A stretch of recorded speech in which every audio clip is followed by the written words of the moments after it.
সাবেক প্রধানমন্ত্রী শেখ হাসিনা ও সাবেক দুই মন্ত্রীসহ ৭ জনের বিরুদ্ধে হত্যা মামলা দায়ের করা হয়েছে। আজ মঙ্গলবার ঢাকার চিফ মেট্রোপলিটন ম্যাজিস্ট্রেট আদালতে রাজধানীর একজন ব্যবসায়ী বাদী হয়ে এই মামলা করেছেন।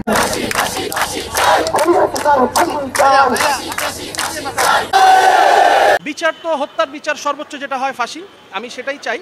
তারপরেও আমার কথা হচ্ছে যে শুধু এই একটা না, জুলাইতে সমস্ত বাংলাদেশে যত মানুষ, যত ছাত্র, যত শিশু, যত বৃদ্ধ, প্রত্যেকের খুনের বিচার চাই। আসসালামু আলাইকুম দর্শক, শেখ হাসিনা সহ ৭ জনের বিরুদ্ধে হত্যা মামলা করা হয়েছে এবং হত্যা মামলা আসামিদের শাস্তি হচ্ছে মৃত্যুদণ্ড, ফাঁসি। শেখ হাসিনার ফাঁসি চাচ্ছে এখন দেশের জনগণ। আজ কিন্তু ঢাকা বিশ্ববিদ্যালয়ের সামনে শিক্ষার্থীরা এটা নিয়ে আন্দোলন করছে, শেখ হাসিনার ফাঁসি চাই। আপনারা ইতিমধ্যে শুনতে পেরেছেন যে শেখ হাসিনা সহ ৭ জনের বিরুদ্ধে মামলা করেছে একজন সাধারণ মানুষ। তিনার কেউ কিন্তু এই হত্যার সঙ্গে জড়িত না, তারপরেও তিনি কেন এই মামলাটি করলো সেটা শুনবো এই মামলার বাদীর মুখ থেকে। তার আগে আপনাদের কাছে প্রশ্ন রইল, শেখ হাসিনার বিরুদ্ধে যেহেতু মামলা হয়েছে হত্যা মামলা, তিনার কি শাস্তি পাওয়া উচিত, ফাঁসি নাকি যাবজ্জীবন? কমেন্টসে একটু লিখবেন। চলুন আমরা সেই বাদীর মুখ থেকে এই বক্তব্যটা একটু শুনে আসি। আপনাদের কাছে রিকোয়েস্ট হলো ভিডিওতে অবশ্যই একটি লাইক করবেন, ভিডিওটি সকলের কাছে শেয়ার করবেন। বিচার তো হত্যার বিচার সর্বোচ্চ যেটা হয় ফাঁসি, আমি সেটাই চাই।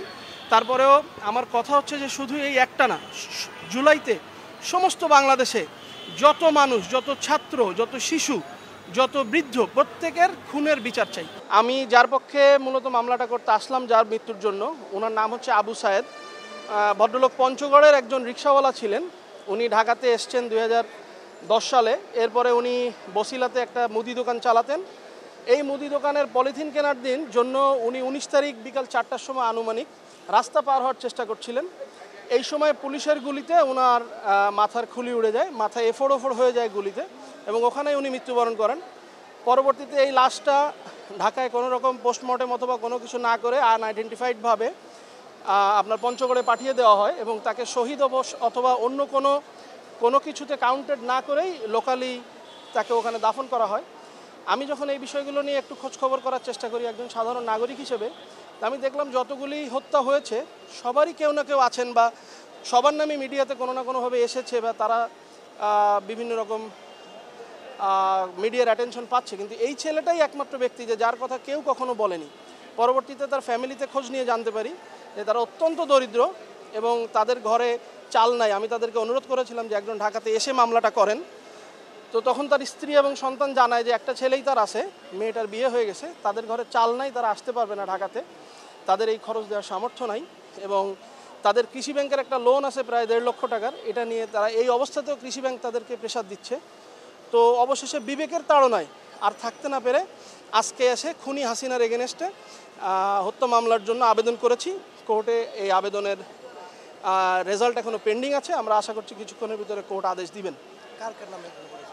মামলার প্রধান আসামি শেখ হাসিনা, এরপরে আওয়ামী লীগের সেক্রেটারি ওবায়দুল কাদের, এবং তারপরে শেখ হাসিনার খুনি পুলিশ বাহিনী, যারা আসলে এই খুনের এবং যে গুমের, শুধু তাই না, মানে জুলাইয়ের সমস্ত খুনের দায়ভার যে পুলিশ বাহিনীর কাছে, সেই পুলিশ বাহিনীর প্রধান সাবেক আইজিপি, সাবেক ডিএমপি কমিশনার, ডিএমপির সাবেক ডিবির অফিসার যারা ছিল তারা, এবং 3 জন রাজনৈতিক ব্যক্তিত্ব, স্বরাষ্ট্রমন্ত্রী ওবায়দুল কাদের এবং তৎকালীন বাংলাদেশের প্রধানমন্ত্রী শেখ হাসিনা।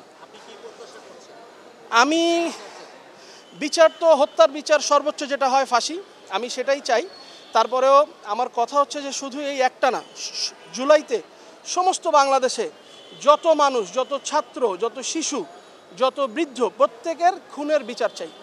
এবং আমি শুরু করলাম, অনেকেই হয়তো ভয় পাচ্ছে, শেখ হাসিনার বিরুদ্ধে মামলা করতে চায় না, অনেকেই হয়তো মনে করছে যে তার অনেক ক্ষতি হবে। আমাকে অনেকেই মামলার আগে বলেছিলেন যে তুমি এটাতে যেও না, কিন্তু শুধুমাত্র বিবেকের তাড়নায় যে এই ছেলেটাকে কেউ কোনোদিন অ্যাটেনশনই দিল না, একটা লোক মারা গেল মাথায় গুলি খেয়ে, কেউ কিছু বললো না, গেলও না তার বাড়িতে, এই জন্যই আমি এই বিবেকের তাড়নায় মামলাটা করলাম। দর্শক, শেখ হাসিনার হত্যা মামলার বাদী আমির হামজা শাতিলের মুখ থেকে আপনারা বক্তব্য শুনলেন, কেন তিনি এই মামলাটি করল শেখ হাসিনা সহ প্রশাসনের বিরুদ্ধে। এখন চলুন আমরা পরবর্তী ভিডিওটি দেখি এবং আদৌ কি শেখ হাসিনার এই মামলাটি গড়িয়ে ফাঁসি পর্যায়ে যাবে সেটা নিয়ে আমরা গুরুত্বপূর্ণ আলোচনাটি শুনবো এবং শেষ পর্যন্ত দেখব। একটু ধৈর্য ধরে সম্পূর্ণ ভিডিওটি দেখবেন। আসসালামু আলাইকুম, আমি নাইম, দক্ষিণ কোরিয়া থেকে। সাবেক প্রধানমন্ত্রী শেখ হাসিনার বাংলাদেশকে ঘিরে যে পরিকল্পনা যে তিনি আগামী 15ই আগস্ট বাংলাদেশে আসছেন অথবা আগে পরে আসছেন, আসলে সেই স্বপ্নটা এখন অধরাই থেকে যাবে। তিনি এখন ইচ্ছা করলেও আর বাংলাদেশে আসার মতন পরিস্থিতি তার জন্য নেই, কারণ যেই মামলাগুলো হচ্ছে, অলরেডি যে মামলা হয়েছে এজাহারে যা লেখা হয়েছে, এরকম মামলা আগামী আপনি ধরে রাখেন 1 সপ্তাহে 4 থেকে 500 মামলা হবে। এর পাশাপাশি বিভিন্ন সেক্টরে যে দুর্নীতি, লুটপাট, সেগুলোর জন্য তিনি কিন্তু আসামির কাঠগড়ায় দাঁড়াতে যাচ্ছেন।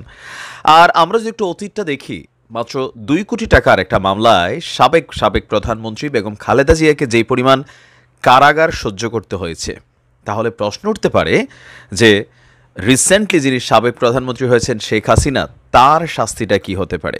ফাঁসির আবেদন করা হচ্ছে, এর পাশাপাশি আমৃত্যু জেল, আরও অনেক কিছুই ঘটতে পারে। তো অনেকে প্রশ্ন করতে পারেন যে ভাই এটা কি সম্ভব? যে সম্ভব, কারণ সাবেক প্রধানমন্ত্রী বেগম খালেদা জিয়াকে যেভাবে জেলে ঢুকানো হয়েছিল, বাংলাদেশ বিএনপি যেমন চুপচাপ ছিল, পাশাপাশি দীর্ঘ সময় ধরে এই মামলায় তিনি দেশের বাইরেও যেতে পারেন নাই। যদি শেখ হাসিনা বাংলাদেশে আসেন, তাকে গ্রেপ্তারও করা হবে, তাকে জেলেও ঢুকানো হবে। আর আওয়ামী লীগের যে সকল নেতাকর্মীরা মনে করছে যে রাজপথে জীবন দিব, জীবন আপনি দিতে পারবেন, তবে এইবারের জীবন দেওয়াটা হবে সেনাবাহিনীর বুলেটে, অথবা পাশাপাশি পুলিশের যে নতুন রিফর্ম টিম মাঠে নামতে যাচ্ছে। কারণ যে কোনো প্রশাসনের সবচেয়ে বড় হাতিয়ারটা হচ্ছে, রাজনৈতিক সরকারের বড় হাতিয়ার হচ্ছে প্রশাসন। গত 53 বছর এই চিত্র আমরা যেটা দেখছি, সেইখানেও আমূল পরিবর্তন হতে যাচ্ছে। তার মানে এখন মাঠে নামলে কোনো ধরনের অস্ত্রশস্ত্র প্রদর্শন, কোনো রকম নৈরাজ্য সৃষ্টির চেষ্টা করলে পুলিশের আসল ক্ষমতা কি, সেইটাই প্রকাশ করা হবে। আর এই উদ্দেশ্যে অলরেডি পুলিশের মধ্যে বড় ধরনের কিন্তু একটা রদবদলও ঘটেছে। যারা আওয়ামীপন্থী বা আওয়ামী সরকারের আমলে যারা বড় ধরনের পদ পদবিগুলো পেয়েছিল, তাদের অবস্থা ভাই কঠিন খারাপের দিকে যাচ্ছে। তো আসুন দেখি মামলাটা কি হলো বা কি আসলে ঘটনা। শেখ হাসিনা সহ 7 জনের বিরুদ্ধে আপনার একটা হত্যার অভিযোগে মামলার আবেদন করা হয়েছে। আর এই মামলাটা করছেন মুদি দোকানি আবু সাইদকে হত্যার জন্য এই মামলার আবেদন করা হয়েছে। আজকে ঢাকার মেট্রোপলিটন ম্যাজিস্ট্রেট রাজেশ চৌধুরীর আদালত আদাবর এলাকার বাসিন্দা ব্যবসায়ী SM আমির হামজা, তিনি এই মামলাটি প্রথম রুজু করলেন।